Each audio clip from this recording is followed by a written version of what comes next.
Well, Jess Johnson with Talon Metals. There are so many metals companies that I've been talking to today. It's like I almost said something else. Yeah. But welcome to the line. I'm really glad that you're sitting down here and having this real and honest conversation. Yeah. Thank you so much for having me. I'm excited. Yeah, me too. Me too. I love these conversations in the industry about what is going on and just talking about the things that really aren't getting talked about a lot and need to be talked about more.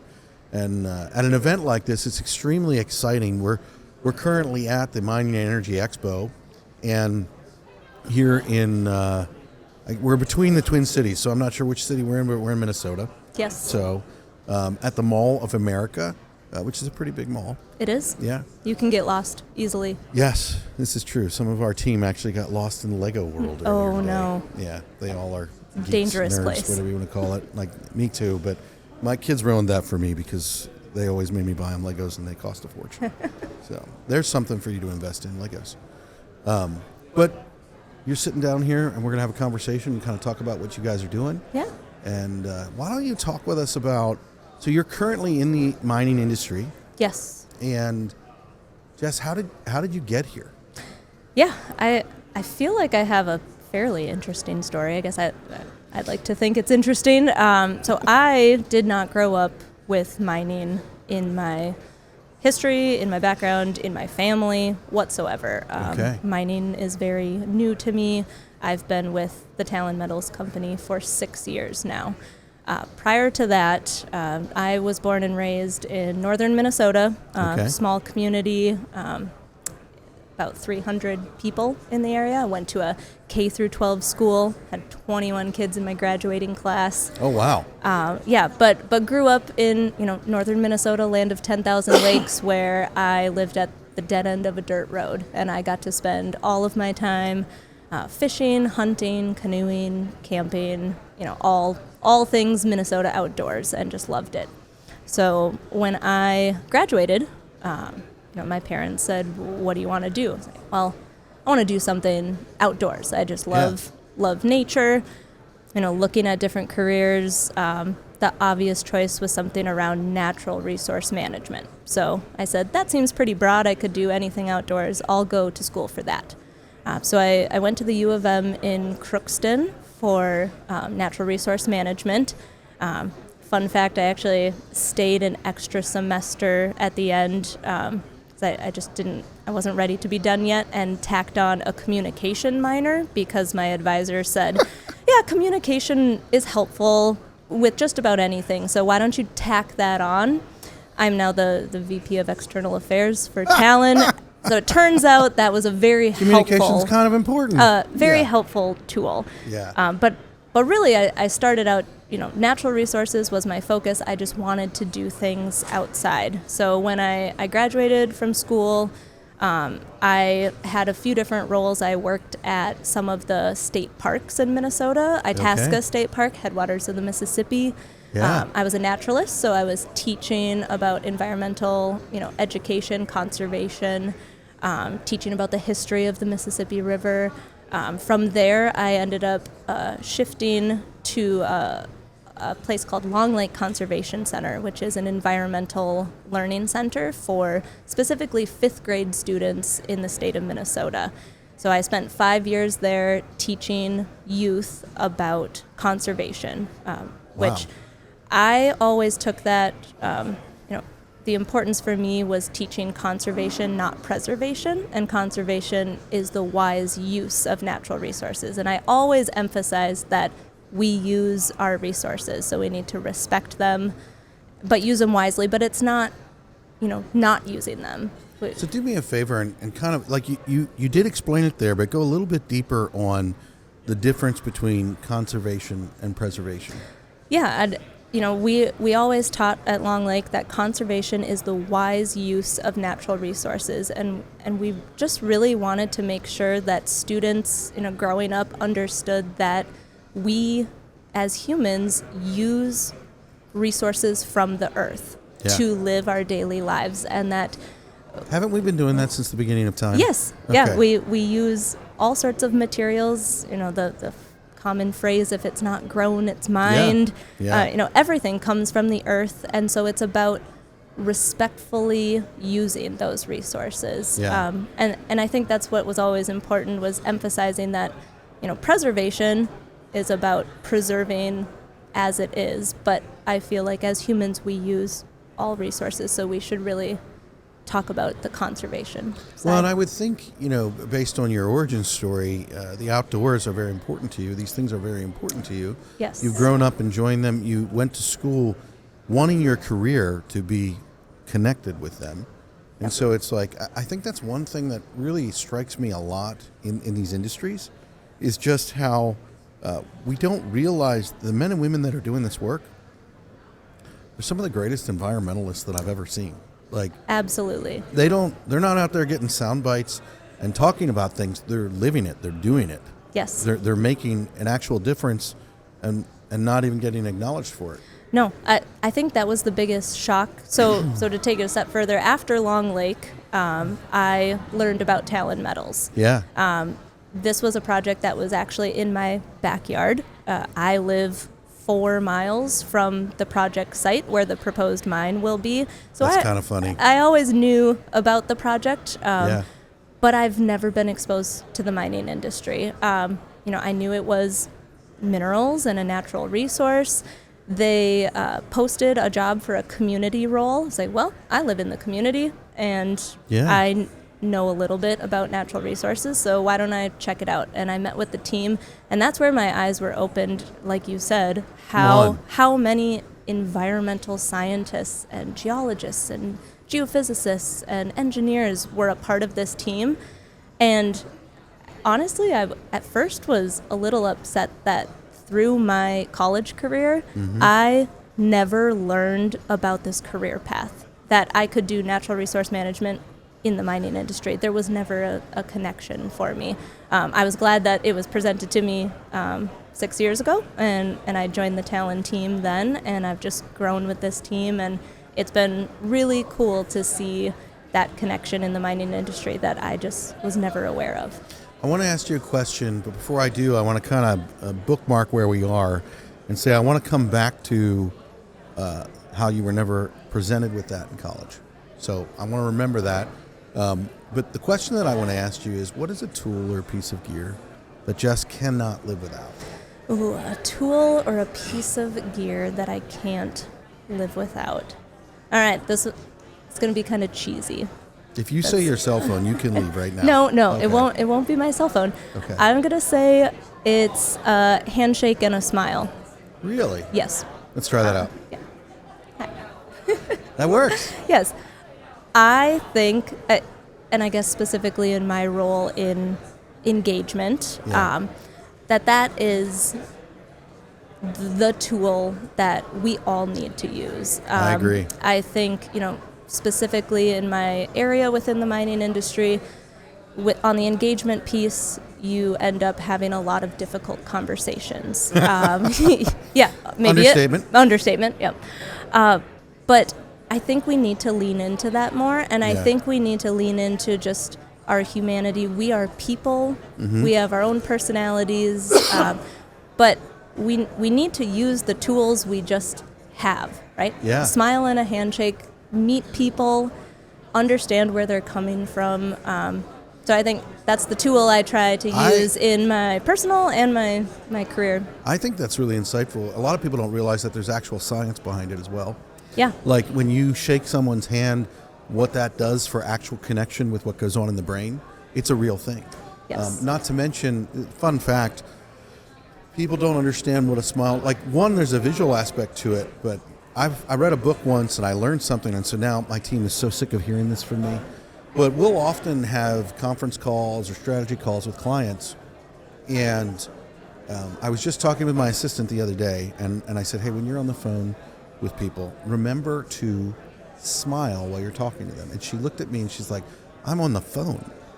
But there is science behind the way your voice changes when you smile and talk. Yes. So And true. it is. I read a book on negotiation, and that's where I learned it. Yeah. Because it changes the way that people connect with you and perceive, and it even changes the way that you sound audibly, which sounds ridiculous. And she did it, and literally came into my office and goes, "That's stupid. It worked." Like, it was just really funny. But it does work. It's such a great tool that can be used for any purpose, whether But it's it's so simple. at home or at work, in any discipline that you're in. Don't you think it's about being intentional too? Because Yeah. like sometimes I find myself in those situations, and you talk about hard conversations, and I find myself in those situations, and a lot of times I'm not in the greatest mood. Mm-hmm. And when I decide to smile, and I decide to shake someone's hand and connect, what that does, even to my mood, is I don't want to say I force myself, but it changes my mood. Yeah. You know, It and does. I think that's something that we have to really be aware of, and we need to be intentional, because the reality is sometimes I wake up and I don't want to go to work. You Yeah. know, sometimes it's hard, but when we decide to be intentional about it, we can take something that is hard and make it effective and powerful. And when we do that, that's satisfying. Yes. I mean- So true. Yeah. Well, I really like that. That's pretty good. No one's ever said that before. Good. I'd try to be unique. Yeah. So, bookmarking where we were, if we open the book back up, you know, you go to Talon Metals, you're kind of frustrated. I keep seeing twin metals behind me, and I want to say that, but you go to Talon Metals and you were frustrated that this career path was never presented to you. Talk about that a little bit more. Do you know what I mean? Yeah. I feel like I do think if I would have known a bit more information earlier on about the mining industry, about how it's connected to environmental sciences and environmental protection, I maybe would have chose to go into the mining industry career path sooner than I Yeah. did. So I think that's what frustrates me, is that I think there's a lot of other youth going into school now that their focus is, I want to grow up and protect the environment. And they're immediately being taught that Come on. mining is not an option if that's what you want to do, is protect the environment. And I think we need more people that are focused on I agree. environmental responsibility in the industry. And we already have it. Yeah. We need to show the younger generation that you can be a part of this too. It is so much more beneficial to protect the environment by working with industry than spending all of your time fighting it. Why do you think that our culture and our society, like, and you know, at Blackline, our vision is to lift the view of the skilled trades and the industry, and I do feel like there's been this cultural shift, or like when I grew up, it was like these trades, these jobs, they weren't even really an option. Like it was like I came into the trade because I grew up in the trade, and actually I didn't even want to be in the trade, because it was like everybody that I talked to, it's like, oh, you're gonna work the trades, like, so you can't get into a college, or you can't. Yeah. And why do you think that has been going on, and how do you think that, this is a difficult question, but I think you can handle it, Jess. How do you think we change that? Yeah, that is a challenge. You know, I actually want to go back to my tool, Yes. the handshake and a smile. I think we need to bring back the genuine conversations about what this industry is about. I think too often we're our own worst enemy in our industry. We want to point to facts and figures and technical information about what we do. And one, to youth or the general public, that's boring. Yes. And two, it doesn't feel authentic to just people's daily lives. Yeah. And so I think that's just a core starting point, is just coming back to real, genuine conversations. I think surprising to the upside. Meeting people, I actually love to meet new people and then not tell them my career and that I'm in mining. And I have 20-minute conversation with them, 30-minute, and then at the end, oh, so what do you do? Oh, I'm in mining. And just the shock on their face, like, wait, It's really I don't funny. expect someone like you to be in mining. And like, well, actually, the mining industry is full of people like me. Well, and I think that probably really catches people off guard too, because you clearly care about the environment. You clearly care about those things. I mean, when you say that, it cracks me up. It makes me think of a pastor friend that I have, and he would love to be on the golf course, like hanging out with people and not tell them what he does. And then they're halfway through, and I don't do golf, so I don't know what it is, a set or holes or whatever. But they'd be about halfway through the course, and then people would find out what he does, and they'd be like, "Oh, really? Like, it's just funny." So I mean, but I think that when you talk about that real and authentic conversation, people, all of us are guilty of looking at someone and thinking that we know who they are without having the real conversation. Yes. That's one of the biggest problems right now with media and social media is we don't know people. It's not, listen, 100 likes, 1,000 likes, 1,000,000 likes. That doesn't mean that people even understand who you are.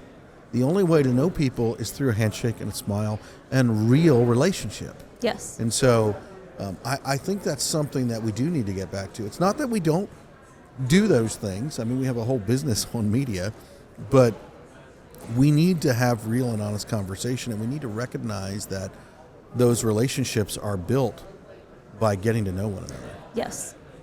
Completely agree. And I think it's something that the entire industry needs to do as well. I think sometimes we can think, oh, that's for the external affairs team. Yeah. And it's for everybody. I was guilty of that too. It is for everyone. Every component of the industry, you just have to have those conversations. You have to. And if you're an organization, whether you're in the mining industry, whether you're in the construction industry, trades, whatever, if you're not having those conversations and you're not being public about it, then people aren't going to trust you.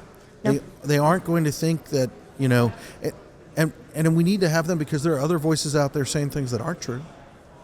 And the only way that we can combat that is to, like, we don't have to get in people's faces about it, but you at least need to put it out there. Yes. Yeah. That's something, I mean, we do at our project in Tamarack. We have an open door policy. Yeah. And anybody, whether it's one person, a group of 20 people, it can be Joe Schmo from down the street, can come in and have a tour, and we will take them through our core shed, out to a drill rig, meeting our team, and just getting to know the project and what takes place behind the scenes. And I think that is just a huge, huge benefit. And it's getting your team comfortable with that. Yeah. Everyone needs to be comfortable, from the geologists to the drillers to the engineers, with having those conversations. Well, and I would assume, based on your role, that a big part of your role is getting the team comfortable with that. Yeah. And in the industry, that's difficult to do because when you are out there, then you're exposed to scrutiny. You're exposed to comments. Someone just walked up to me and was talking to me. They follow us online, and we were talking about she had posted something, and she was just sharing with me how difficult it was because someone from Washington, she's here in Minnesota, she posts something online, and someone from Washington sent her a nasty comment. And it's like, we have to remember that those people who don't know us, we have to kind of let those comments roll off our back, and it's not a reason to not post. It's not a reason to not have that conversation and be out there. Yeah, you can't feel like those few negative comments mean that you're failing. You just have to push through it further. Well, and I personally think that the way to combat that is real relationships.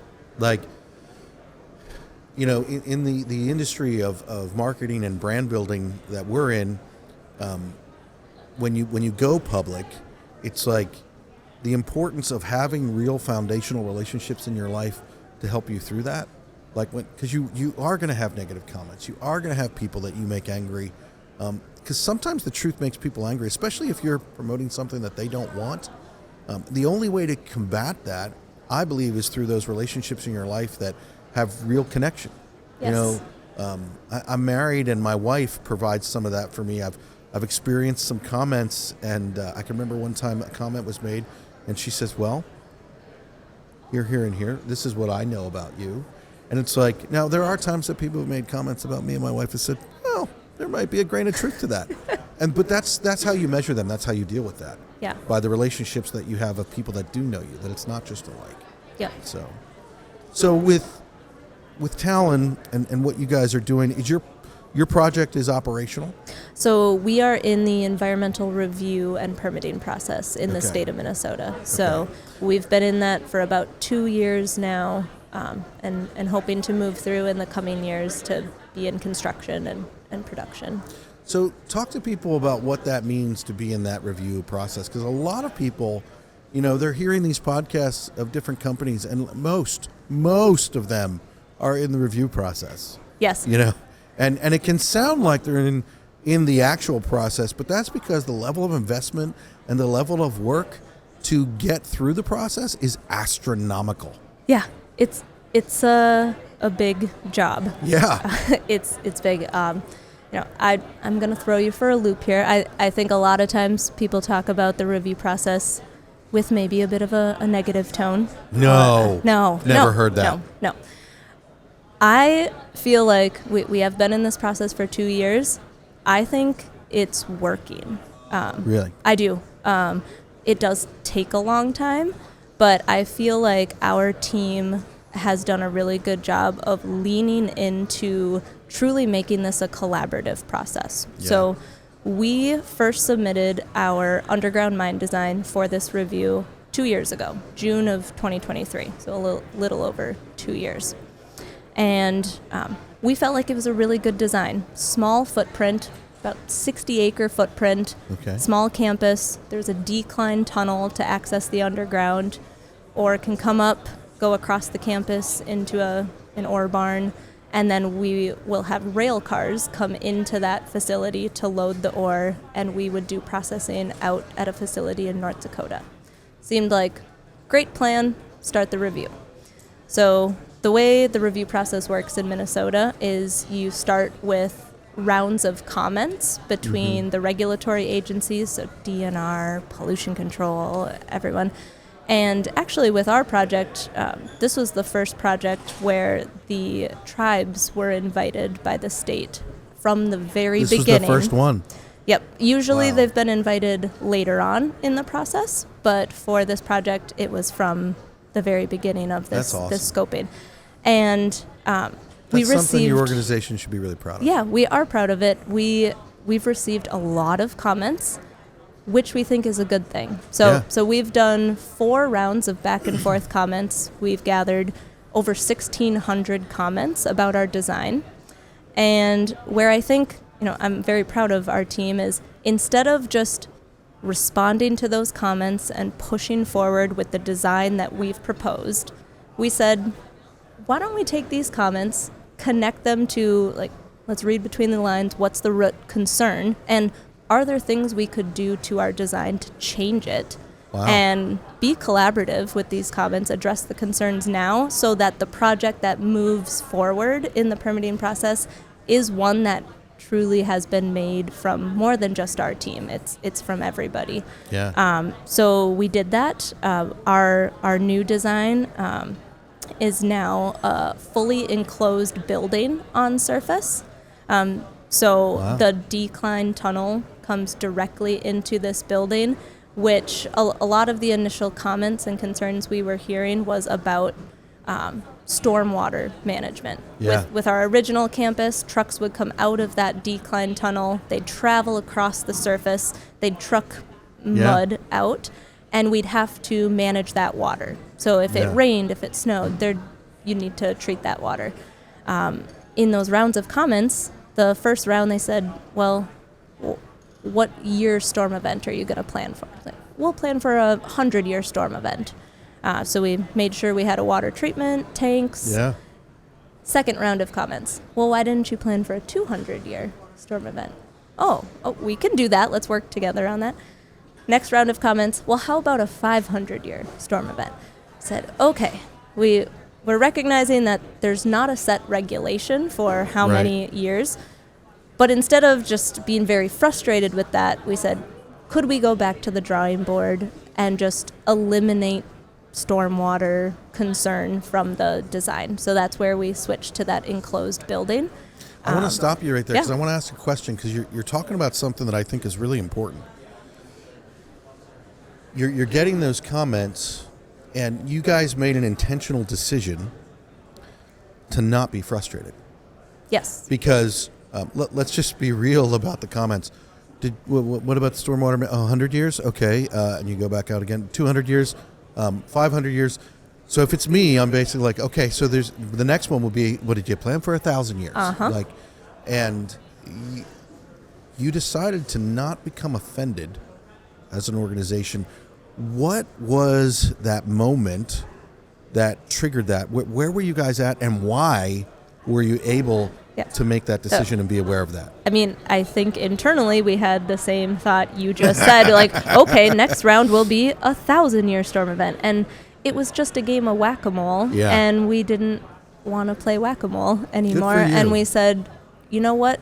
Time and time again, we can be, as an industry, combative or frustrated, but why don't we take a step back and say, how can we try to work with the processes we have and find common ground? And we just decided that was the only path forward for us. I think you said before, like you were trying to read between the lines. I read a book years ago. It's only about yay thick.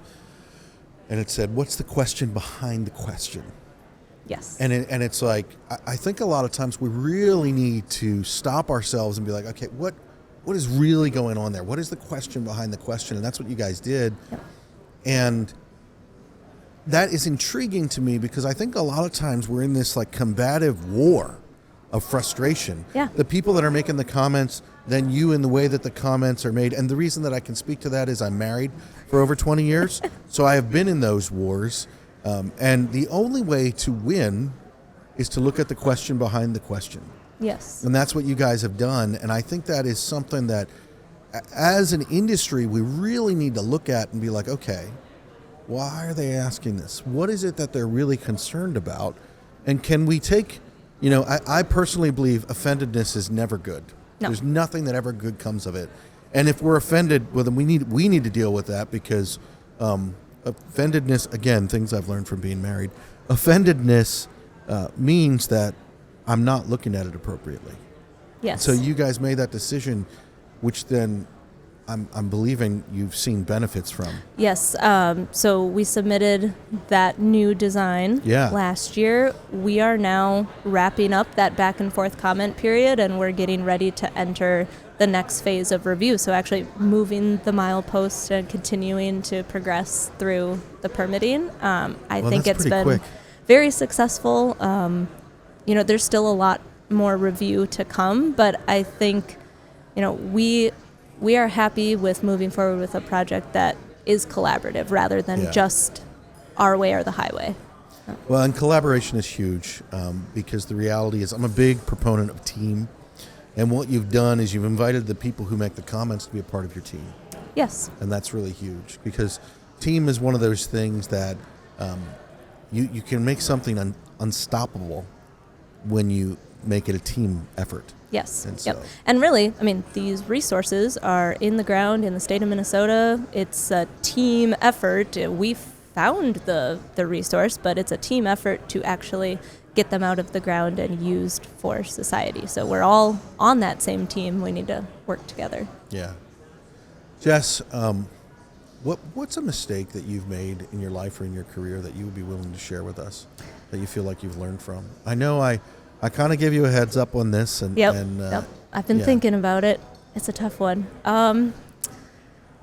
I would say assuming is a big one. And I think coming into the mining industry without having a background in mining, but being open to conservation and natural resource management, I think I was maybe a bit naive in just assuming that people felt the same way I did. So I have always felt that we should protect our natural resources, but by using them and managing them safely. Yeah. And I think I always assumed that everyone understands that we rely on raw materials from nature. And I think coming into this role, as I had some of the difficult conversations, Yeah. I quickly realized that that is not the case. That's not what everybody thinks, and we can't just assume that everyone feels that way. So it takes a lot of effort to get into the nitty-gritty of some of those discussions, especially when it comes to people who maybe completely disagree with mining. Yeah. Well, I think that's an interesting mistake to be honest about. I think assuming is one of those things that we all do. I won't say the old adage of what assuming does. You can figure that out yourself. I was going to say it, but I didn't want to. If you want swear. to, go for it. No. For it. But I think that's one of the things that we all can be real about, and that we're all guilty of assuming. I was just talking with a young man who is involved in an organization that I started over 20 years ago, and he's one of the key players in the organization. And assuming is a form of judgment, I think, that is unfair and unreal. And sometimes we do it from a fear standpoint, because we might see some things that make us think that this person is like that person, or this person is like this, based on some things that we've experienced. And so then we make assumptions about them. Yep. And for me, I made assumptions about this young man. And actually, early in my career in building an organization, I made a lot of assumptions about people. And some of the best people on our team, some of the go-getters, the most effective people that are taking our organization to places we never could have gone, are people that I assumed never would be those people. Yep. And I made judgments on them because of some things that I saw. And I don't think that we have to judge things. We have to look at things and be like, okay, I'm judging the weight of this glass as I pick it up. Like, that's what I'm doing. But to apply judgment is totally different. And when we assume, we apply judgment, which means, okay, we judge things, and then we are judge, jury, and executioner on, well, this is who that person is. It's who they'll be for the rest of their life. Yeah. And when we do that, and I've been very, very blessed to, outside of my assumptions, to have been forced to learn that they were wrong. Yeah. And so I was speaking with this young man the other day, and he totally is not what I judged him as, or the judgment that I placed on him. And that has helped me learn in how, okay, well, I don't want to make this assumption about this person. Yeah. I want to give them an opportunity. And if they prove that they are that person that I thought they might be, but the key is to give them the opportunity to get through it. Yeah. Not make the judgment before they even have had an opportunity to show you who they are. Yes, definitely. I think also, not just assuming with people, but assuming with processes. So let's take it back to the environmental review process that our project is in. I think it's very easy to sometimes assume that a challenge that you enter is automatically negative, that it's a barrier, where So true. if you take that approach, if you get information that doesn't work well with your project, or if you're told you need to plan for a 200-year or 500-year or 1,000-year storm event, you shouldn't just assume that, oh, this is instantly a roadblock that I can't overcome, there's no way to move forward, and just take that negative approach. That's not the way to move forward. I think we have to stop just assuming that challenges are barriers, and just look for what's the solution where we can come together and move past it. Well, and I think that an old timer told me years ago, nothing worth having isn't hard. Mm-hmm. And when challenges arise, it doesn't mean give up. It doesn't mean don't push through. It actually is a refining process in becoming better. I mean, you literally just talked about that through your process, and now being under one roof. And it's like, one, you were open to that idea, and two, then you implement that idea, and now you're moving forward with progress. And honestly, it sounds like a genius idea. And we it like actually to think came so. out of what people would think is a negative, Yes. but you chose to not let it be. Exactly. So kudos to your team for that. That's Thank you. huge. Thank you. I mean, And I think it's an unpopular opinion that we say we're excited about the environmental review and permitting process that we're in, but we are. We think it's an exciting time to work together, to shape the project, and we're having a lot of fun with it, honestly. Yeah, that is really awesome. Well, Jess, I really appreciate you stepping up to the line and having this real and honest conversation. You have been authentic and genuine, and that matters to us. And I think that this industry, it matters in this industry to be authentic and genuine. I think so too. If there was something that you would send us off with for the mining industry that you're wanting to communicate, using your communication degree here, that you're wanting to communicate to people, what would the number one thing be? I'll just circle back to what I said earlier. I think don't be afraid to just get out there and meet people, tell your story, and start out with a smile and a handshake. I think that's great. Thank you for stepping up to Great. the line. Thanks.